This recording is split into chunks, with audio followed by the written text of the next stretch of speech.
வரப்போகிற ராஜாவாகிய இயேசு கிறிஸ்துவின் நாமத்தில் உங்கள் அனைவரையும் அன்போடு வரவேற்கிறோம். லூக்கா எழுதின சுவிசேஷம் 4ஆம் அதிகாரம் 19ஆம் வசனம் ஒரு விசேஷமான வசனமாக நான் கருதுகிறேன். இது ஏசாயா 61ஆம் அதிகாரம் 1 மற்றும் 2ஆம் வசனத்தில் நான் வாசிக்க கேட்ட அதே வசனங்களை இயேசு கிறிஸ்துவானவர் தம்முடைய சொந்த கிராமத்திற்கு திரும்பின பொழுது, ஒரு குறிப்பிட்ட நிகழ்ச்சி நிமித்தம் அனைவரும் சொந்த கிராமத்திற்கு திரும்ப வேண்டும் என்கிற சூழ்நிலை வந்தபொழுது அவர் திரும்பியிருக்கலாம் என்று வேத வல்லுநர்கள் சொல்லுகிறார்கள். அந்த வேளையிலே இயேசு கிறிஸ்துவானவர் அவர்கள் ஜெபாலயத்திலே சென்ற பொழுது வழக்கத்தின்படியே ஏசாயா தீர்க்கதரிசன புத்தகத்தை எடுத்து வாசிக்க ஆரம்பித்தார் என்று வேதம் சொல்லுகிறது. அவர் வாசித்த பொழுது ஏசாயா தீர்க்கதரிசன புத்தகம் 61ஆம் அதிகாரம் 1 மற்றும் 2ஆம் வசனங்களை வாசித்து அவர் முடித்து விட்டார். அந்த வசனம் சொல்லுகிறது, கர்த்தருடைய ஆவியானவர் என் மீது இருக்கிறார். கர்த்தருடைய ஆவியானவர் என் மீது இருக்கிறார். கர்த்தர் என்னை அபிஷேகம் பண்ணியிருக்கிறார். ஏன் அபிஷேகம் பண்ணியிருக்கிறார்? சிறுமைப்பட்டவர்களுக்கு சுவிசேஷத்தை அறிவிக்கவும், துயரப்பட்ட அனைவருக்கும் ஆறுதல் செய்யவும், கட்டுண்டவர்களை விடுதலையாக்கவும், இருதயம் நொறுங்குண்டவர்களை குணப்படுத்தவும் கர்த்தர் என்னை அனுப்பினார் என்று சொல்லி 2ஆம் வசனத்தில் சொல்லப்பட்ட வார்த்தைகள் தான் முக்கியமானது. கர்த்தருடைய அனுக்கிரக வருஷத்தை பிரசித்தம் பண்ணவும் என்ற வார்த்தையை சொல்லி முடித்தார். அந்த வசனம் இன்னும் தொடருகிறது. கர்த்தருடைய அனுக்கிரக வருஷத்தை சொல்லவும், தேவன் நீதியை சரிக்கட்டும் நாளை கூறவும் என்னை அனுப்பினார் என்று அந்த வசனம் முடிகிறது. ஆனாலும் இயேசு கிறிஸ்து அந்த இடத்திலே கர்த்தருடைய அனுக்கிரக வருஷத்தை பிரசித்தம் பண்ண என்னை அனுப்பினார் என்று சொல்லி அவர் அமர்ந்த பொழுது எல்லோரும் பார்த்த பொழுது அவர் சொன்னார், இந்த வசனம் இந்த நாளில் நீங்கள் காண்கிறபடி நிறைவேறிற்று என்று சொன்ன பொழுது எல்லோருக்கும் ஆச்சரியம். ஏனென்றால் அது வரப்போகிற மேசியாவை குறிக்கிறது. இஸ்ரவேலர்கள் இவரை மேசியாவை பார்க்கவில்லை, இரட்சகராய் பார்க்கவில்லை. ஆனால் அருள்நாதர் இயேசு கிறிஸ்து தான் இரட்சகர் என்பதை எல்லோருக்கும் அறிவிக்கும் விதமாய் ஏசாயா என்னை குறித்து தான் இந்த தீர்க்கதரிசனம் சொல்லியிருக்கிறார். ஏசாயா என்னை குறித்து தான் இந்த தீர்க்கதரிசனத்தை சொல்லியிருக்கிறார். ஆகவே நான் தான் மேசியா, நான் வந்திருக்கிறேன் என்று சொன்னார். அதில் விசேஷம் என்னவென்றால் அனுக்கிரக வருஷம், அனுக்கிரக வருஷத்தை சொல்ல பிரசித்தப்படுத்த என்னை அனுப்பினார் என்று அவர் சொன்னார். அனுக்கிரக வருஷம் என்றால் என்ன? தேவன் அனுக்கிரகம் பண்ணுகிறதால் என்ன? ஆங்கிலத்தில் time to favour, time of opportune என்று சொல்லப்படுகிற இந்த பதத்தின் அர்த்தம் என்ன? அனுக்கிரகம் என்றால் என்ன? அனுக்கிரக வருஷம் என்றால் என்ன? ஏனென்றால் தேவனாகிய கர்த்தர் சொல்லுகிறார், நாம் வாழ்ந்து கொண்டிருப்பது, அவர் வந்த நேரத்திலே சொன்னார், நான் வாழ்ந்து கொண்டிருக்கிற இந்த நேரம், நான் வந்திருக்கிற இந்த நேரம் அனுக்கிரகத்தின் காலம், அனுக்கிரகத்தின் வருஷம் என்று சொல்லுகிறார். ஒரு வருஷத்திற்கு அநேக நாட்கள் இருக்கிறது, அநேக மாதங்கள் இருக்கிறது. ஆகவே ஒரு பெரிய காலகட்டத்தை அவர் குறிப்பிடுகிறார். அவர் குறிப்பாக அந்த வருஷம் எத்தனை நாட்கள் செல்லும் என்று சொல்லவில்லை, ஆனால் அனுக்கிரக வருஷம் என்று சொன்னார். இதை நாம் தீவிரமாக ஆழமாக தியானிக்க நாம் அழைக்கப்பட்டிருக்கிறோம். பரிசுத்த ஆவியானவருக்கு சொன்னபடி நான் உங்களுக்கு சொல்ல விரும்புகிறேன். அனுக்கிரகம் என்றால் என்ன? அனுக்கிரக வருஷம் என்றால் என்ன? அனுக்கிரக வருஷம், இதை எப்படி நாம் புரிந்து கொள்வது? ஒரு முறை நான் துபாய் வழியாக சென்னையிலிருந்து துபாய் சென்று அங்கிருந்து மஸ்கட் ஓமான் தேசத்திற்கு போக வேண்டும் என்று நான் விமான நிலையத்திலே விமான டிக்கெட்டோடு போர்டிங் பாஸ் எடுப்பதற்காக நின்று கொண்டிருந்தேன். நான் நின்று கொண்டிருக்கும் பொழுது எல்லோரும் வரிசையில் நின்று சென்று கொண்டிருந்தார்கள். நான் ஒரு டிக்கெட்டை காட்டி போர்டிங் பாஸ் வாங்க வேண்டும். அப்பொழுது எமிரேட் ஏர்லைன்ஸில் வேலை செய்கிற ஒரு மேனேஜர் என் அருகில் வந்தார். சார், நீங்கள் எந்த டெஸ்டினேஷன் போகணும்? நான் சொன்னேன், என்னுடைய இமீடியட் டெஸ்டினேஷன் துபாய், அதற்கு பிறகு மஸ்கட் செல்ல வேண்டும் என்று சொன்னேன். நீங்கள் தனியே வாருங்கள், உங்களுக்கு ஒரு சிறப்பு சலுகையை தரப்போகிறோம் என்று சொன்னார். எனக்கு ஒரு பெரிய ஆச்சரியம். சிறப்பு சலுகையா? என்ன சலுகை? அவர் சொன்னார், உங்களை நாங்கள் பிசினஸ் கிளாஸில் ப்ரொமோட் பண்ணுகிறோம். நீங்கள் எக்கானமி கிளாஸில் போறீங்க, நாங்கள் பிஸ்னஸ் கிளாஸில் உங்களை அப்கிரேட் பண்ணி தரலான்னு இருக்கோம் என்று சொன்னார். எனக்கு இன்ப அதிர்ச்சியாக இருந்தது. ஏனென்றால் எக்கானமி கிளாஸில் இருக்கிற ஃபேரை விட பிஸ்னஸ் கிளாஸில் அதை விட உயர்ந்த இடத்தில் உட்கார வைப்பார்கள். அங்கு வழங்கப்படுகிற சலுகைகள், உணவு, அந்த இடம் எல்லாம் சிறப்பாக இருக்கும். எக்கானமி கிளாஸை விட 4-5 மடங்கு பணத்தை கொடுத்தால்தான் அந்த இடத்திற்கு செல்ல முடியும். ஏன் எனக்கு கொடுத்தார்கள் என்று எனக்கு தெரியாது. அது எனக்கு காண்பிக்கப்பட்ட ஒரு அனுக்கிரகம். It's a time of favor. It's a time of opportune for me. அதை நான் ஏற்றுக்கொள்வதும் ஏற்றுக்கொள்ளாதும் என்னுடைய விருப்பத்தில் இருக்கிறது. நான் உடனே அதை ஏற்றுக்கொண்டேன். கரும்பு தின்ன கூலியா உடனே நான் எஸ் என்று சொல்லிவிட்டேன். எனவே எனக்கு தனி போர்டிங் பாஸை தந்தார்கள். ஐயா, நீங்கள் மஸ்கட் சென்று சேரும் வரை நீங்கள் பிசினஸ் கிளாஸ்ல இருக்கலாம் என்று சொன்னார். எனக்கு பெரிய ஆச்சரியம். காரணம், கொஞ்ச நேரம் டிராவல் பண்ணும். இங்கேருந்து துபாய் போகிறதுக்கே 4 மணி நேரம், அங்கேருந்து மஸ்கட் போகிறதுக்கு ஒரு மணி நேரம், நடுவில் ஏர்போர்ட்டில் பிரேக் இருக்கு. எனக்கு மிகுந்த சந்தோஷம். நன்றாக கவனித்தார்கள். இன்பமாய் பிரயாணம் செய்தேன். தேவன் எனக்கு அனுக்கிரகம் செய்தார் என்று அவருக்கு கோடி ஸ்தோத்திரங்களை செலுத்தினேன். தேவனாகி கர்த்தர் சொன்ன இந்த வார்த்தைகளை தியானிக்கும்படியாக பரிசுத்த பவுல் இதை குறித்து விவரமாய் சொன்ன வேத வார்த்தைகளை தியானிக்க போகிறோம். பரிசுத்த பவுல் ரோமர்கள் இந்த நிருபம் 8ஆம் அதிகாரம், 9ஆம் அதிகாரம், 10ஆம் அதிகாரத்திலே அவர் விசேஷமாக தேவனுடைய இரக்கங்களை குறித்து குறிப்பிட்டு சொல்லுகிறார். ரோமர்கள் இந்த நிருபம் 8ஆம் அதிகாரம் 30ஆம் வசனத்தை அவர் சொல்லுகிறார். தேவன் எவர்களை முன்குறித்தாரோ அவர்களை அழைக்கிறார். எவர்களை அழைக்கிறாரோ அவர்களை நீதிமான்களாக மாற்றுகிறார். எவர்களை நீதிமான்கள் ஆக்குகிறாரோ அவர்களை மகிமைப்படுத்தியும் இருக்கிறார். தேவகுமாரன் எதற்காக நம்மை எல்லாம் உருவாக்கினார், தேவாதி தேவன் எதற்காக இறங்கி வந்தார் என்று தெளிவாய் விவரித்து சொல்லும் பொழுது 29ஆம் வசனத்திலும் 30ஆம் வசனத்திலும் தேவன் முன் குறித்தபடியே தம்முடைய குமாரனை முதற் பேரானவராய் அனுப்பி நாம் எல்லோரும் அவருக்கு சேவை செய்யும்படி நம்மை உருவாக்கினார் என்று நாம் இந்த புதிய ஏற்பட்ட காலகட்டத்தில் உருவாக்கப்பட்டதின் நோக்கத்தை அவர் சொல்லியிருக்கிறார். அந்த நோக்கத்தை சொல்லும் பொழுது அவர் முன் குறித்தலை குறித்து சொல்லுகிறார். அனுக்கிரக வருஷத்தை குறித்து நாம் பார்த்தோம். தேவன் அனுக்கிரகம் செய்யும்படி முன் குறித்த இந்த காலங்களை நாம் விவரமாய் அறிந்து கொள்ளும்படி அந்த காலங்களை எப்படி அவர் உருவாக்கினார், அந்த காலங்களுக்குள்ளே மறைந்திருக்கிற ரகசியங்களை நாம் அறிந்து கொள்வது மிக முக்கியமாகிறது. அதற்காக தேவன் முன் குறித்த செயலை நாம் அறிந்து கொள்வது அதிலும் விசேஷமாயிருக்கிறது. தேவன் எல்லாவற்றையும் திட்டம் பண்ணினார். திட்டம் பண்ணி தெளிவாக நடத்துகிறார். எபேசியர்கள் நிருபம் 2ஆம் அதிகாரம் மற்றும் 2ஆம் அதிகாரம் முழுவதிலும் படிக்கும் பொழுது 10ஆம் வசனம் 18ஆம் வசனம் எல்லாம் படிக்கும் பொழுது தேவன் எதற்காக பூரணமாய் நம்மை சுதந்திராய் மாற்றுகிறார். இஸ்ரவேல் தான் வாக்குத்தத்தத்துக்கு சுதந்திரமானவர்கள். ஆனால் நாம் எப்படி அவர்களோடு இணை சுதந்திரர்களாய் மாறுகிறோம், நாம் பிள்ளைகளாய் மாற்றப்பட்டோம். அவர்களோடு இரு தரத்தாரும் ஒரு தரத்தாராய் நாம் கலந்து இப்படிப்பட்ட அபிஷேகத்தினால் குமாரனோடு கூட நாம் அவர்களோடு இணைக்கப்படுவோம் என்பதை விவரித்து சொல்லியிருக்கிறார். எனக்கு பிரியமானவர்களே, தேவனாகிய கர்த்தர் பட்சபாதம் உள்ளவர் அல்ல. அவர் எல்லோரும் நேசிக்கிறார்.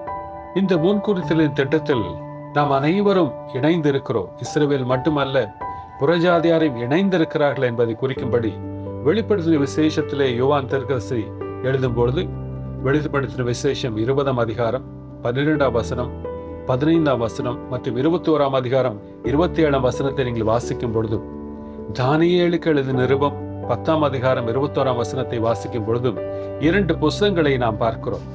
ஜீவ புஸ்தகம் என்கிற ஒரு புஸ்தகத்தை அவர் குறிப்பிடுகிறார். அதில் பெயர் எழுதப்பட்டவர்களே அல்லாமல் வேறு ஒருவரும் தேவனுடைய சமூகத்தில் சேர முடியாது என்று சொல்லுகிறார். அப்படி என்றால் தேவன் ஏற்கனவே சிலரை முன் குறித்து வைத்து அவர்கள் பெயரை எழுதியிருக்கிறார்.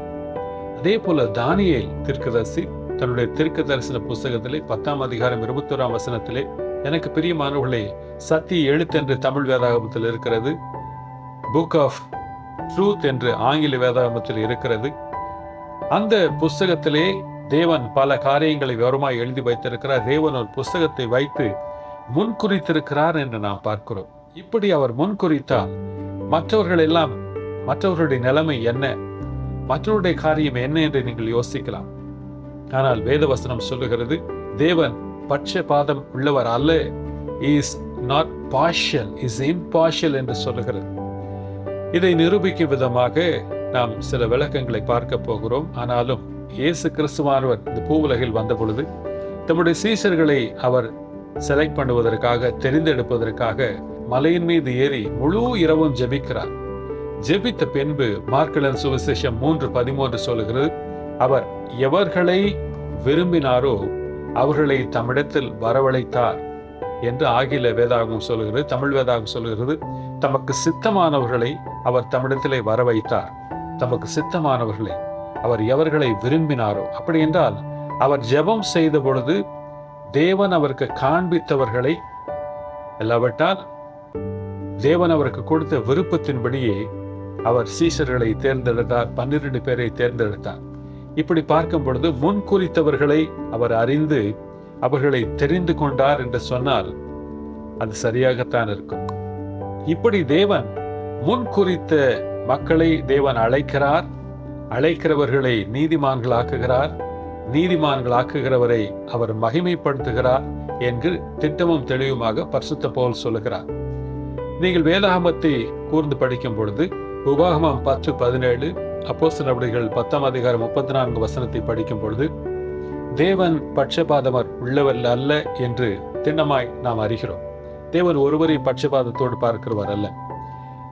இந்த கண்ணோட்டத்தில் நீங்கள் வேதாகமத்தை படிக்கும் பொழுது ரோமர்கள் நிருபம் 9:11 மற்றும் 13 வாசிக்கும் பொழுது பரிசுத்த பவுல் சொல்லுகிறார், அவர் மல்கியா புஸ்தகம் 1:2-3 குறிப்பிட்ட வார்த்தைகளை பயன்படுத்தி அவைகளை மேற்கோள் காட்டி சொல்லுகிறார், நான் யாக்கோபை சிநேகித்து ஏசாவை வெறுத்தேன்.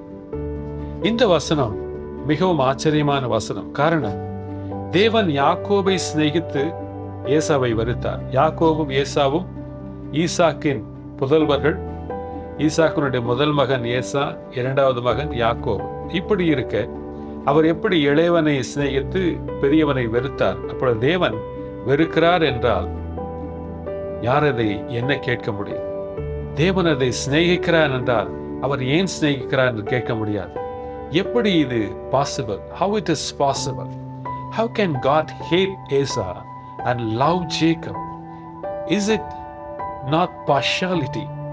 இது ஒரு பட்சபாதம் உள்ள செயல் அல்லவா என்று நீங்கள் கேட்கலாம்.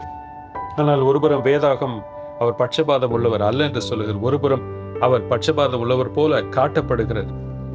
இன்னும் சொல்ல போனால் தேவனாகிய கர்த்தர் ஏசாவை ஏன் வெறுக்கிறார் என்று சிலர் யோசிக்கலாம். ஒருவேளை அவன் கூழுக்காக ஆசைப்பட்டு தன்னுடைய சேஷ்ட புத்திர பாகத்தை விற்றவன், ஆகவே is deserve to be hated என்று சொல்லலாம். அவன் தன்னுடைய பசிக்காக தன்னுடைய பெரிய பட்டத்தை இழந்தான், ஆகவே அவன் வெறுக்கத்தக்கந்தான் என்று நீங்கள் நினைக்கலாம். ஆனால் அப்படி ஒன்றும் யாக்கோபு பெரிய பரிசுத்தவான் இல்லையே. அவன் பொய் சொல்லி அவன் அந்த புத்திர பாக்கியத்தை பெற்றானே, ஆகவே அவனும் கீழ்ப்படியாதவன், இவனும் பரிசுத்தமல்லாதவன், 2 பேரும் ஒன்றாய் இருக்கிறார்களே. ரோமர்கள் நிருபம் 11:32 சொல்லுகிறது, தேவன் எல்லோர் மேலும் இரக்கமா இருக்கத்தக்கதாக எல்லோரையும் கீழ்ப்படியாமைக்குள் தள்ளினார். ஹல்லேலூயா. எல்லோர் மேலும் இரக்கமாய் இருக்கத்தக்கதாக எல்லோரின் கீழ்ப்படியாமைக்குள் தள்ளினார் என்றால் அனுமதித்தார். எல்லோரும் பாவம் செய்தார். எனக்கு பிரியமானவர்களே, யாக்கோபை சிநேகிக்க அவருக்கு காரணம் என்ன இருந்தது? ஏசாவை வெறுக்க அவருக்கு காரணம் என்ன இருந்தது? ஒரே காரணம்தான், எல்லோரும் கீழ்ப்படியாதவர்கள். அப்படி இருக்க எவ்விதத்தில் இந்த கிருபை யாக்கோபுக்கு வழங்கப்படுகிறது? எவ்விதத்தில் அவர் முன்குறித்தில் செயல்படுகிறது? இது எப்படி நடக்கிறது என்பதை நாம் அறிந்து கொள்ள வேண்டியது மிக முக்கியமாக இருக்கிறது. சங்கீதம் 145:9 சொல்லுகிறது, தேவன் எல்லோர் மேலும் தயவுள்ளவர், தம் கிரிகள் எல்லாவற்றின் மீதும் அவர் இரக்கமாயிருக்கிறார் என்று வேதம் சொல்லுகிறது. நாம் இதை அறிந்து கொள்ளும்படி பிரசங்கியின் புஸ்தகம் 9:11 நாம் வாசிக்க கேட்போம். நான் திரும்பிக் கொண்டு சூரியனுக்கு கீழே கண்டதாவது, ஓடுகிறதற்கு வேகமுள்ளவர்களின் வேகமும் யுத்தத்திற்கு சௌரியவான்களின் சௌரியமும் போதாது, பிழைப்புக்கு ஞானமுள்ளவர்களின் ஞானமும் போதாது, ஐஸ்வர்யம் அடைகிறதற்கு புத்திமான்களின் புத்தியும் போதாது, தயவு அடைகிறதற்கு விதுவான்களின் அறிவும் போதாது, அவர்கள் எல்லோருக்கும் சமயமும் தேவ செயலும் நேரிட வேண்டும். அவர்கள் எல்லோருக்கும் சமயமும் தேவ செயலும் நேரிட வேண்டும். இங்கே சமயம் என்பது காலங்களையும் யுகங்களையும் குறிக்கும். அதே சமயம் செயல் என்பது, தேவ செயல் என்பது அந்த காலங்களுக்கேற்ப தேவன் செயல்படுகிற விதங்களை குறிக்கும். எபிரேயர்கள் நிருபம் 1:1 சொல்லுகிறது, தேவன் ஆதி காலங்களிலே பங்கு பங்காகவும் வகை வகையாகவும் அவர் திருவுளம் பற்றினார். அவர் எப்படி இந்த பூமியை அவர் ஆண்டார், எப்படி அவர் அதை நடத்தினார் என்பதை குறித்து வேதம் தெளிவாய் சொல்லுகிறது. அதே போல் அப்போஸ்தலர் நடவடிக்கைகள் 17:30 சொல்லுகிறது, அறியாமலுள்ள காலங்களை தேவன் காணாதவர் போல் இருந்தார், இப்பொழுதோ மனம் திரும்ப வேண்டும் என்று எங்கும் உள்ள மனுஷருக்கும் கட்டளையிடுகிறார். ஆகவே தேவன் வெவ்வேறு காலங்களில் வெவ்வேறு கூட்ட மக்களுக்கு இரக்கம் செய்கிறார். நான் சொல்வது புரிகிறதா? தேவனாகிய கர்த்தர் காலங்களையும் யுகங்களையும் அவர் வகுத்து பிரிக்கிறார். வகுத்து பிரித்து எந்த காலத்தில் யாருக்கு இரக்கம் செய்ய வேண்டும் என்று அவர் கிரமமாய் செயல்படுகிறார். ஏசாயா தீர்க்கதரிசன புஸ்தகம் 30 அதிகாரம் 18 வசனத்திலே பெக்யூலராக, சிறப்பாக, கருத்தாக இஸ்ரவேலருக்கு அவர் சொன்ன தீர்க்கதரிசன வார்த்தைகளை நீங்கள் வாசிப்பது மிக அவசியம். இப்பொழுது வாசிக்க கேட்போம். ஆனாலும் உங்களுக்கு இறங்கும்படி கர்த்தர் காத்திருப்பார், உங்களுமே மனதுருகும்படி எழுந்திருப்பார். கர்த்தர் நீதி செய்கிற தேவன், அவருக்கு காத்திருக்கிற அனைவரும் பாக்கியவான்கள். பரிசுத்தாவினால் நிரப்பப்பட்ட தாவீது சங்கீதம் 102:13 வாக்கியத்திலே இவ்விதம் சொல்லுகிறார்: தேவரே, சியோனுக்கு இறங்குவீர், அதற்கு தயை செய்யும் காலமும் குறித்த நேரமும் வந்தது. ஆகவே சியோனுக்கென்று, இஸ்ரவேலருக்கென்று தயவு செய்யும் ஒரு காலம் இருக்கிறது. நமக்கு தயவு செய்யும் ஒரு காலம் இருக்கிறது. அது அனுக்கிரக காலம். அதற்கு குறித்த நேரம் இருக்கிறது. ஆகவே தேவன் ஒவ்வொருவருக்கும் ஒரு சமயத்தை குறிப்பிடுகிறார், ஒரு சமயத்தை குறித்து வைத்திருக்கிறார். தேவன் யாக்கோபை சிநேகிக்க ஒரு காலம் உண்டு, ஏசாவை சிநேகிக்க ஒரு காலம் உண்டு. தேவன் ஆகாரை சிநேகிக்க ஒரு காலம் உண்டு, சாராளை சந்திக்க ஒரு காலம் உண்டு, ஆகாரை சந்திக்க ஒரு காலம் உண்டு. தேவன் புறஜாதிகளை மறக்க ஒரு காலம் உண்டு. அறியாத காலங்களை காணாதவர் போல இருந்தார். புறஜாதியாரை மறக்க ஒரு காலம் உண்டு. இஸ்ரவேலை மறக்க ஒரு காலம் உண்டு. புறஜாதியாரை சேர்த்துக் கொள்ளும்போது இஸ்ரவேலை மறந்து போனார். ஆகவே உங்களுக்காக காத்திருப்பேன் என்று சொல்கிறார். ஆனால் இஸ்ரவேலை நினைக்க ஒரு காலம் உண்டு, இஸ்ரவேலை ரட்சிக்க ஒரு காலம் உண்டு. ஆகவேதான் பிரசங்கி புஸ்தகம் 3 அதிகாரம் 8 வசனம் இவ்விதம் சொல்லுகிறது: சிநேகிக்க ஒரு காலம் உண்டு, பகைக்க ஒரு காலம் உண்டு. எனக்கு பிரியமானவர்களே, தேவன் இவ்விதத்தில் தான் உலகத்தை நடத்துகிறார். ஆகவே கருத்தாய் நீங்கள் தெரிந்து கொள்ள வேண்டியது, தேவன் இஸ்ரவேலருக்கு ஒரு காலத்தை வைத்திருக்கிறார். இந்த காலம் புறஜாதியரின் காலம், உலகம் முழுவதற்குமான காலம். அவர்கள் காணாமலும் கேட்காமலும் இருக்க செய்ய ஆண்டவராகிய கர்த்தரால் முடியும். ஏசாயா தீர்க்கதரிசிக்கு வெளிப்படுத்தினது போல அவர்கள் காணாமலும் கேட்காமலும் இருக்க கடவர்கள் என்று தீர்க்கதரிசனம் உரை என்று ஏசாயா 6 அதிகாரத்திலே ஏசாயா தீர்க்கதரிசிக்கு பிரத்யட்சமான தரிசனம் காண்பிக்கும் பொழுது தேவனாகிய கர்த்தர் இப்படி சொல்லுகிறார்: அவர்கள் நகரங்கள் பாழாய் போக மட்டும் அவர்கள் காணாமலும் கேட்காமலும் உணராமலும் இருங்கள் என்று அவர்களை தீர்க்கதரிசனம் உரை என்று சொல்லுகிறார். எனக்கு பிரியமானவர்களே, அவர்கள் இயேசுவை கண்டும் நம்ப முடியவில்லை. ஆனால் ஒரு நாளில் அவர் திரும்ப வருவார். அப்பொழுது அவரை நம்புவார். அவர்கள் எதிர்பார்த்த காலத்திலே அவர் வந்த பொழுதிலும் அவரை நம்ப முடியவில்லை. ஆனால் இதோ நமக்கு அனுக்கிரக காலம். ஆகவே இந்த காலங்களை விளங்கிக் கொள்ளும்படி இந்த பின்புலத்தை உங்களுக்கு சொல்லியிருக்கிறேன். இது அனுக்கிரக காலம். இந்த காலத்திலே தேவனாகிய கர்த்தர் நமக்காய் இறங்கி வந்தார். 2000 வருஷங்களுக்கு முன்பதாய் இந்த அனுக்கிரக வருஷம் தொடங்கிவிட்டது. புறஜாதியருக்கென்று நமக்கெல்லாம், இஸ்ரவேல் அல்லாத நமக்கெல்லாம் ரட்சிப்பை தரும்படி இயேசு கிறிஸ்து வந்த அனுக்கிரக வருஷம் தொடங்கிவிட்டது. ஆகவே நாம் சந்தோஷமா இந்த வருஷத்திலே நாம் அவரிடத்தில் பெற்றுக்கொள்ள வேண்டியதெல்லாம் பெற்றுக்கொள்ள வேண்டும். அடுத்த வசனம் அவர் சொல்லவில்லை, தேவன் நீதியை சரிக்கட்டும் நாள். ஒன்றை கவனித்தீர்களா? அனுக்கிரகம் வருஷம், நீதியை சரிக்கட்ட நாள். ஒரு வருஷம் அநேக நாட்களை கொண்டது. ஆனால் தேவன் நீதி செய்ய வருகிறார். ஆங்கில வேதாகமத்திலே டே ஆஃப் வெஞ்சன்ஸ் என்று சொல்லப்பட்டிருக்கிறது. பழிவாங்க வருகிற நாள். அது கர்த்தருடைய நாள். கர்த்தருடைய நாளில் அவர் வரும்பொழுது அது ஒரு நாள் சம்பவம். அந்த ஒரு நாளுக்குரிய காலம் எவ்வளவு என்று நமக்கு தெரியாது. ஆனால் வருஷம் 2000 வருஷங்களாய், ஒரு வருஷம் அனுக்கிரக வருஷம் என்பது 2000 வருஷங்களுக்கு மேற்பட்ட வருஷமாய் இன்னும் சென்று கொண்டிருக்கிறது. இந்த அனுக்கிரக வருஷத்திலே நாம் தெரிந்து கொள்ள வேண்டியது என்ன, நம்முடைய நன்மைகள் என்ன, பெற்றுக்கொள்ள வேண்டிய நன்மைகள் என்ன என்பதை நாம் ஆராய்ந்து அறிய போகிறோம். அதே சமயம் கோபாக்கினியின் நாள், அவர் நீதி செய்ய வருகிற நாளிலே அவர் செய்ய போகிற கிரியைகளையும் நாம் அறிந்து கொள்ள போகிறோம். எனக்கு பிரியமானவர்களே, கர்த்தர் அனுக்கிரக வருஷத்திலே நம்மை சந்திக்க வந்திருக்கிறார். இந்த அனுக்கிரக வருஷத்திலே நீங்கள் பெற்றுக்கொள்ளுகிற எல்லாவற்றையும் பெற்றுக்கொள்ளும்படி தேவனுடைய சமூகத்தில் கேட்பது மிக அவசியம். அனுக்கிரக வருஷத்திலே நாம் என்னென்ன காரியங்களை செய்யலாம்? எதற்காக இந்த அனுக்கிரக வருஷம் கொடுக்கப்பட்டிருக்கிறது? முதலாவதாக, அனுக்கிரக வருஷத்திலே நாம் ஜெபிக்கும் எல்லா ஜெபங்களுக்கும் தேவன் பதில் தருகிறார். It is a time for answering all our application and supplication and praise. It is time of prayer which can be answered by the Holy Lord. எனக்கு பிரியமானவர்களே, பல வேளைகளில் நாம் ஜெபிக்க தகுதியற்றவர்களாக இருக்கிறோம். வேதாகமம் சொல்லுகிறது, எல்லோர் ஜெபத்தையும் ஆண்டவர் கேட்கிறதில்லை. யோவான் எழுதின சுவிசேஷம் 9ஆம் அதிகாரம் 31ஆம் வசனத்தை நாம் வாசிக்கும் பொழுது, ஆண்டவராகிய இயேசு கிறிஸ்துவினால் பிறவை குருடனாய் இருந்த ஒருவன் சுகமாக்கப்பட்ட பிறகு அவனை ஆராய்ந்து அறிய வேதபாரகரும் பரிசேயரும் தேவ ஆசாரியர்களும் முற்பட்ட பொழுது அவன் சொன்ன ஒரு வார்த்தை, முக்கியமான வார்த்தை, தேவன் பாவிகளுக்கு செவி கொடுக்கிறது இல்லை என்றும் அவருடைய சித்தத்தின்படி செய்கிறவர்களுக்கே செவி கொடுக்கிறார் என்றும் நாம் அறிந்திருக்கிறோம் என்கிற கூற்றை அவர் சொல்லுகிறார். அதிலிருந்து நாம் அறிந்து கொள்ள வேண்டியது என்றால், தேவன் பாவிகளாயிருக்கிற மனுஷருக்கு அவர் செவி கொடுக்கிறதில்லை. ஏசாயா தீர்க்கதரிசன புத்தகம் 1ஆம் அதிகாரம் 15ஆம் வசனமும், அதே போல சங்கீதம் 66ஆம் சங்கீதம் 18ஆம் வசனமும் அப்படியே சொல்லுகிறது, நீங்கள் உங்கள் கைகளில் இரத்தத்தோடு நீங்கள் எவ்வளவு கைகளை விரித்து ஜெபம் செய்தாலும், எவ்வளவு கெஞ்சி கேட்டாலும் நான் அவைகளை செவி கொடுக்கிறதில்லை, நான் அந்த ஜெபத்தை கேட்கிறதில்லை என்று ஆண்டவராகிய தேவன் திண்ணமாய் உரைக்கிறதை ஏசாயா தீர்க்கதரிசன புத்தகத்திலும் சங்கீத புத்தகத்திலும் வாசிப்பதை நாம் கேட்கிறோம். ஆகவே நாம் பாவிகளாய் இருக்கையில் நம்முடைய ஜெபங்கள் கேட்கப்படாது. ஆனால் இயேசு கிறிஸ்துவானவர் வந்து நம்முடைய பாவங்களுக்காய் சிலுவையில் மரித்த பிறகு நம் ஜெபங்கள் எல்லாம் கேட்கப்படுகிறது. நாம் பாவிகளாய் இருக்கையில் அவர் நமக்காய் மரித்தவனாலே நம்முடைய ஜெபங்களை கேட்கிறார். சங்கீதம் 69:13 வசனம் சொல்லுகிறபடி அவர் நம்முடைய ஜெபங்களை எல்லாம் கேட்கிறார்.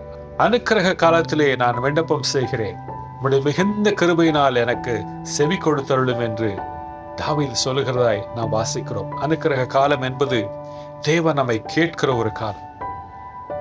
ஒருமுறை என் நண்பர் ஒருவரோடு நான் மயிலாப்பூர் பகுதியில் சென்று கொண்டிருந்த போது, அந்த நண்பர் அங்க இருக்கிற பாரம்பரியமான திருச்சபையிலே திடீரென்று நுழைந்தார். நான் அந்த திருச்சபைகளுக்கெல்லாம் சென்று பழக்கம் இல்லாதவன். இயேசு கிறிஸ்துவை ஏற்றுக்கொண்டு ரட்சிக்கப்பட்ட பிறகுதான் நடந்தது என் வாலிப நாட்களிலே. அவர் சென்றதனால் நானும் பின் சென்றேன். அவர் அங்கு சில நேரம் ஜெபிக்க செல்வாராம், அது எனக்கு தெரியாது. நான் அப்பொழுது ஒரு பிசினஸில் ஈடுபட்டு கொண்டிருந்தேன். தேவன் என்னை ஊழியத்திற்கு அழைத்த பொழுதும் தேவனுடைய வார்த்தைக்கு கீழ்ப்படியாதவனாய் நான் இருந்த அந்த வருஷம். அப்பொழுது அந்த திருச்சபையிலே அவர் ஜெபிக்கும் பொழுது நானும் கிடைத்த நேரமெல்லாம் நானும் ஜெபிக்கிற பழக்கம் உடையவனாயிருந்தேன். ஆகவே நானும் அந்த திருச்சபையிலே ஒரு மூலையில் அமர்ந்து ஜெபித்துக் கொண்டிருந்தேன். நான் ஜெபித்த சில மணி நேரங்களில் ஒரு பிரத்யட்சமான தரிசனத்தை கண்டு மலைப்புற்றேன். இயேசு கிறிஸ்துவானவர் ஒரு ராஜாவை போல சிங்காசனத்தில் அமர்ந்திருக்கும் ஒரு பெரிய பாக்கியமான தரிசனத்தை கண்டேன். அந்த தரிசனத்தை கண்டு நான் வியந்து போய் மகிழ்ச்சியுற்று அதிர்ந்து போய் என் கண்களை திறந்து விட்டேன். ஆனால் திறந்து பார்த்த பொழுதும் என் கண்ணுக்கு எதிரே அவர் சிங்காசனத்தில் அமர்ந்திருப்பதை கண்டு இன்ப அதிர்ச்சியுற்றேன். அந்த காட்சியை கண்டவுடன் என் கண்கள் கலங்கின. கண்ணீர் மல்க தேவனை துதித்துக் கொண்டிருந்த பொழுது இயேசு கிறிஸ்துவானவர் பேசினதை தெளிவாய் கேட்டேன். அவர் சொன்னார், இதே திருச்சபையில் உன் தாயும் தகப்பனும் குழந்தையில்லாத சில வருஷங்கள் இருந்த காலங்களிலே இருவரும் வந்து இதே இடத்தில் எங்களுக்கு ஒரு குழந்தையை தாரும் என்று ஜெபம் செய்தார்கள். இதே இடத்தில் நான் அந்த ஜெபத்தை கேட்டேன். அதன் பலனாய்தான் நீ உற்பத்தியானாய் என்று ஆண்டவர் சொன்னார். எனக்கு இன்னும் வியப்பு தாங்க முடியவில்லை. உடனே நான் ஆண்டவருக்கு நன்றி செலுத்தி என் வேலைகளை எல்லாம் விட்டு வீட்டிற்கு ஓடோடி சென்றேன். என் தாய் மயிலாப்பூர் பகுதியை சேர்ந்தவர் என்பது எனக்கு தெரியும். ஆகவே அதில் ஒரு பிரச்சனையும் இல்லை, அவர்கள் போயிருப்பார்கள் என்று நான் நம்பினேன். ஆனால் என் தகப்பன் கிறிஸ்துவ ஆலயங்களுக்கு செல்ல மாட்டார், அவர் செல்லக்கூடியவரும் அல்ல. ஆகவே ஆண்டவர் சொன்னார், 2 பேரும் ஜெபித்திருக்கிறார்கள் என்று. ஆகவே என் தாயிடம் சென்று கேட்டேன், நீங்கள் எப்பொழுதாவது இந்த குறிப்பிட்ட திருச்சபைக்கு சென்று இப்படி ஒரு ஜெபத்தை செய்தீர்கள் என்று கேட்ட பொழுது அவர்கள் சிரித்துக் கொண்டே சொன்னார்கள், நாங்கள் திருமணமாகி சில வருஷங்கள் குழந்தை இல்லாமல் இருந்தோம். அப்பொழுது அந்த பகுதியை தாழ்ந்து சென்ற பொழுது அநேக கோயில் குளங்களுக்கு சென்றிருக்கிறோம். நான் உன் தகப்பனிடம் நாம் ஒருமுறை இந்த திருச்சபைக்கு சென்று ஜெபிக்கலாமே என்று அழைத்த பொழுது அவர் வேறு வழி இல்லாமல் குழந்தை வேண்டுமே என்று அந்த திருச்சபைக்கு வந்தார். நாங்கள் அங்கு இணைந்து ஜெபித்தது உண்மைதான் என்று சொன்னார். எத்தனை ஆச்சரியம்! எனக்கு பிரியமானவர்களே, இப்படி கிறிஸ்தவ மதத்தை சேராதவர்களும் இந்துக்களாக இருந்தாலும், கிறிஸ்தவர்களாக இருந்தாலும், முகமதியர்களாக இருந்தாலும், ஜைன மதத்தை சேர்ந்தவர்களாக இருந்தாலும், சீக்கிய மதத்தை சேர்ந்தவர்களாக இருந்தாலும், யாராயிருந்தாலும் அவர்கள் ஜெபத்தை கேட்டு பதில் தருகிற ஒரு காலம், அவர்கள் ஜெபத்தை கேட்டு பதில் தருகிற ஒரு தெய்வம் இயேசு கிறிஸ்து. அதுதான் அனுக்கிரக வருஷம், அதுதான் அனுக்கிரக காலம். நீங்கள் யாராயிருந்தாலும் அவரிடத்தில் எதை வேண்டுமானாலும் கேட்கலாம். அவர் கேட்பதற்கு பதில் தருகிறார், விண்ணப்பத்திற்கு இறங்கி உனக்கு அருள் செய்கிறார். இந்த செய்தியை கேட்டுக்கொண்டிருக்கிற பிரியமானவர்களே, நீங்கள் எப்படிப்பட்டவர்கள்? பாவம் நிறைந்தவர்களா, பாவம் இல்லாதவர்களா, பரிசுத்தம் உள்ளவர்களா? எதை குறித்தும் நினைக்க வேண்டாம். நீங்கள் இயேசு கிறிஸ்துவிடத்தில் வந்து உங்கள் தேவைகள் எதுவாயிருந்தாலும் நீங்கள் கேட்கும் பொழுது அவர் அதை செவி கொடுக்கிறார். அதுதான் இந்த அனுக்கிரக வருஷம். காரணம், உங்கள் பாவங்களை புறந்தள்ளி உங்கள் வேண்டுதலை கேட்டு உங்கள் விண்ணப்பத்துக்கு அருள் செய்யும்படி இயேசு கிறிஸ்து உங்களுக்காய் பலியாகி ரத்தம் சிந்தி இருக்கிறார். இயேசு கிறிஸ்துவின் நாமத்தினால் நீங்கள் ஜெபிக்கும் பொழுது இயேசு கிறிஸ்துவின் முகத்தை பார்ப்பார். என் நாமத்து நிமித்தம் என்னை நோக்கி கூப்பிடுகிற யாவருக்கும் செவி கொடுக்கிறேன் என்று வேதம் சொல்லுகிறது. என் நாமத்தின் விசுவாசம் உள்ளவர்களாய் என்னை ஏற்றுக்கொண்டவர்கள் எத்தனை பேர்களோ அத்தனை பேர்களும் தேவனுடைய புத்திரராய் மாறும்படி தேவன் அவர்களுக்கு அதிகாரம் கொடுத்திருக்கிறார் என்று வேதம் சொல்லுகிறது. நாமத்தின் விசுவாசம் உள்ளவர்களாய் நீங்கள் கேட்டால் போதும், இயேசு என்கிற நாமத்தில் வேண்டுதல் செய்தால் போதும், உங்களுக்கு எல்லாவற்றிற்கும் பதில் தருக அவர் ஆயத்தமாக இருக்கிறார். ஆகவே இது விண்ணப்பம் செய்யும் காலம், பதிலை பெற்றுக்கொள்ளும் காலம். அநேகர் வந்து விடுதலை பெறுகிறார். மதிப்பிற்குரிய சகோதரர் அகஸ்டின் ஜெபக்குமார் அவர்கள் சொன்ன ஒரு செய்தியை கேட்டு நான் ஆச்சரியப்பட்டேன். பீகார் மாநிலத்தில் அவர் ஊழியம் செய்த பொழுது, இன்னும் செய்து கொண்டிருக்கிறார், செய்த பொழுது அவர் கூட்டம் நடத்தி ஒரு பெரிய ஸ்கூல் கிரவுண்டில் தேவனுடைய வார்த்தை கீழ்ப்படிந்து கூட்டம் நடத்தின பொழுது அங்கு ஒரு முகமதிய மதத்தை சேர்ந்த சகோதரி யானைக்கால் வியாதியோடு அந்த கூட்டத்திற்கு வந்திருக்கிறார். கூட்டம் அப்பொழுதுதான் தொடங்கி துதி ஆராதனை நடந்து கொண்டிருக்கிறது. அந்த வளாகத்திற்குள்ளே அந்த அம்மையார் கால் வைத்தவுடன் அவர் கால்கள் சுகமானதாக அவர்கள் குதித்தார். அவர் கணவரோடு வந்திருந்த பொழுது இந்த சுகம் ஏற்பட்டது என்று அறிந்து அங்கிருக்கிற சகோதரர்கள் ஏன் இந்த சகோதரி குதிக்கிறார்கள், ஏன் இப்படி கத்துகிறார்கள் என்று அவர்கள் வினவின பொழுது, நான் இங்கு கால் வைத்த உடனே என் கால் சுகமானது என்று சொன்னதை கேட்டு அவர்கள் ஆச்சரியப்பட்டார். எனக்கு பிரியமானவர்களே, அவர்கள் யார் என்று அவர்களுக்கு தெரியாது, அவர்கள் எதற்கு வந்தார்கள் என்று இந்த ஊழியர்களுக்கு தெரியாது. ஆனால் எல்லாவற்றையும் உருவாக்கின தேவன் எல்லாவற்றையும் அறிந்திருக்கிறார். அவர் வந்தவுடன் சுகத்தை தந்திருக்கிறார். இது எப்படி சாத்தியம்? அவர்கள் விண்ணப்பத்தோடு வந்திருக்கிறார்கள் என்று யாருக்கு தெரியும்? அகஸ்டின் ஜெபக்குமாருக்கு தெரியாது. அவருக்கு மகிமை அல்ல, அந்த ஊழியர்களுக்கு மகிமை அல்ல. தேவாதி தேவன் சிலுவையில் மரித்து உயிரோடு எழுந்த தேவன் இன்று வாழ்ந்து கொண்டு இன்னும் பிரச்சனைகளை பார்த்து கொண்டிருக்கிறார். நீ என்ன தேவைகளோடு வருகிறாய், என்ன விண்ணப்பத்திற்கோடு வருகிறாய், உனக்கு என்ன தேவை என்று அருள் பாலிக்க அவர் வாஞ்சையோடு காத்து கொண்டிருக்கிறார். அந்த அன்பான தேவன் இந்த அனுக்கிரக வருஷத்தை உனக்காய் வைத்திருக்கிறார்.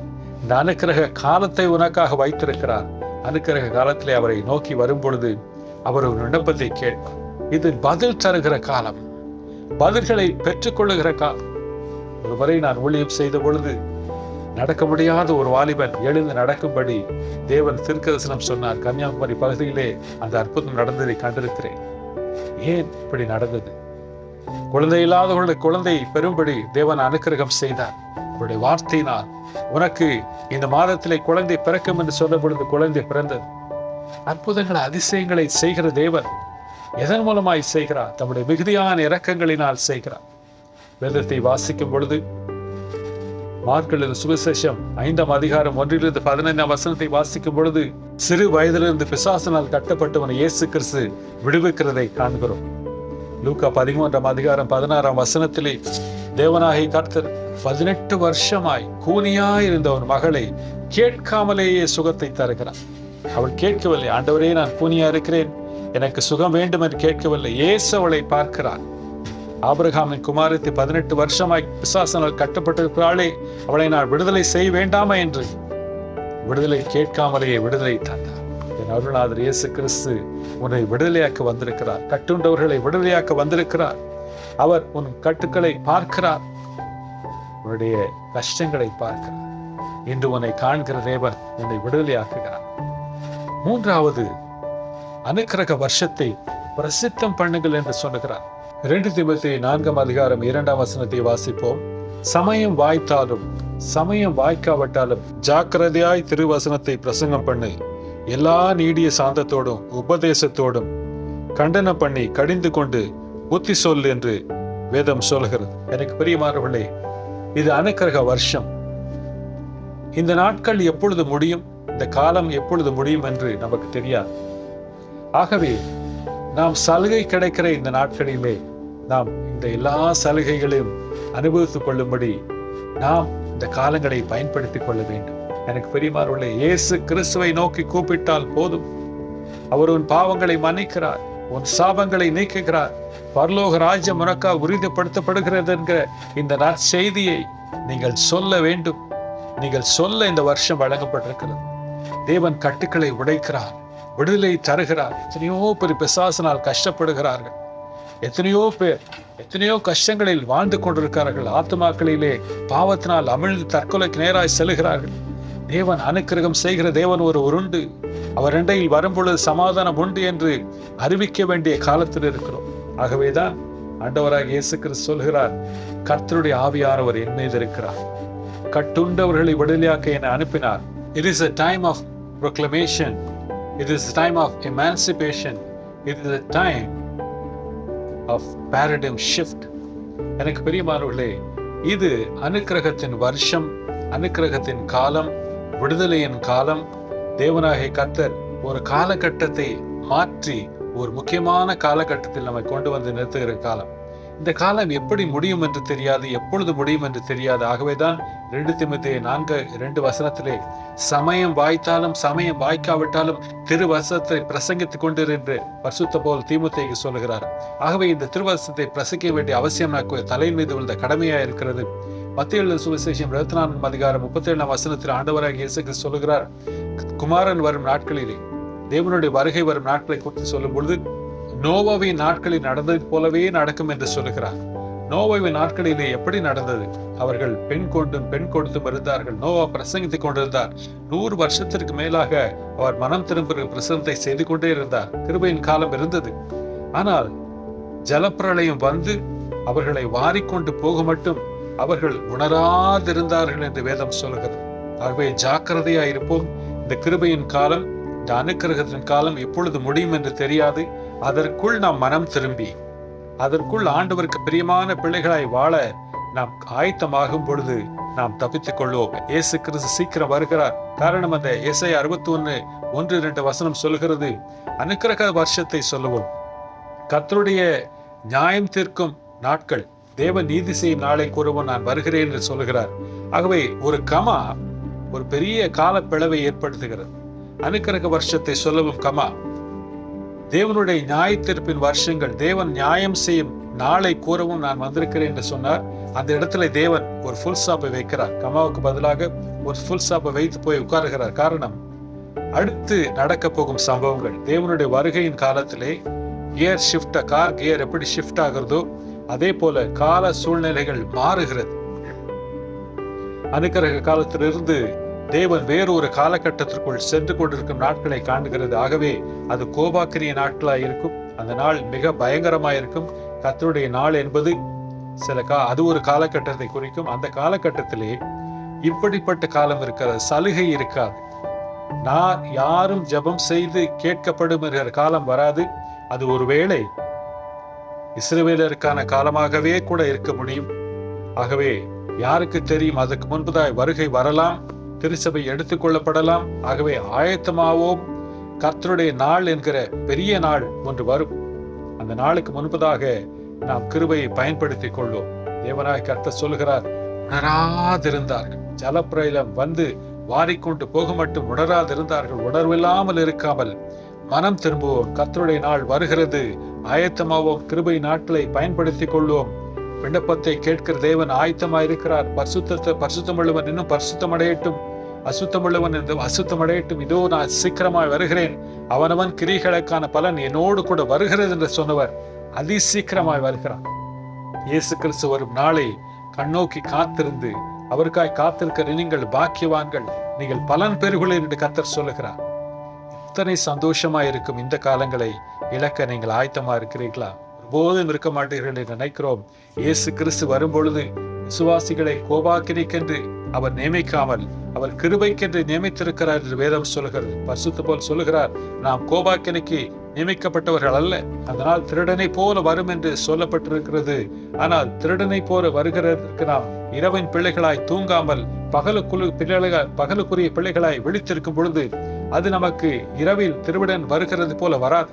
ஆகவே விசுவாசிகளுக்கு அந்த நாள் வைக்கப்படவில்லை என்பது திண்ணமாகிறது. ஆயத்தமாவோம், இயேசு கிறிஸ்து சீக்கிரம் வருகிறார், திருச்சபை எடுத்துக்கொள்ள வருகிறார். அனுக்கிரகத்தின் வருஷத்தை பயன்படுத்திக் கொள்வோம், அனுக்கிரக காலத்தை பயன்படுத்திக் கொள்வோம். இயேசு கிறிஸ்துவுக்குள் நித்திய மகிழ்ச்சிக்குள் பிரவேசிப்போம். கர்த்தர் வருகிறார், ஆயத்தமாவோம். இந்த அனுக்கிரக காலத்திலே அவருடைய அனுக்கிரகத்தை பிரசித்தம் பண்ணுவோம். அநேகரை இந்த விந்தை ஒளிக்குள் வரவேற்போம். அவர்கள் ரட்சிப்பின் அனுபவத்தை பெற்றுக் கொள்ளும்படி ஜெபிப்போம். இப்பொழுது நாம் கண்களை மூடி ஆண்டவராகிய இயேசு கிறிஸ்துவை நோக்கி பாருங்கள். மகா பரிசுத்தமுள்ள நல்ல தகப்பனே, இந்த வேளையில் என்னோடு இணைந்து ஜெபம் செய்கிற உங்களுடைய பிள்ளைகள் ஒவ்வொருவரையும் கண் நோக்கி பாருங்கள். அனுக்கிரக வருஷத்திலே விண்ணப்பம் செய்யுங்கள். அந்த விண்ணப்பத்தை கர்த்தர் கேட்கிறார் என்ற வார்த்தையின்படி ஆண்டவரே, இந்த காலங்களிலே விண்ணப்பம் செய்கிற உங்களுடைய பிள்ளைகளுடைய விண்ணப்பங்களை எல்லாம் கேட்பீராக சுவாமி.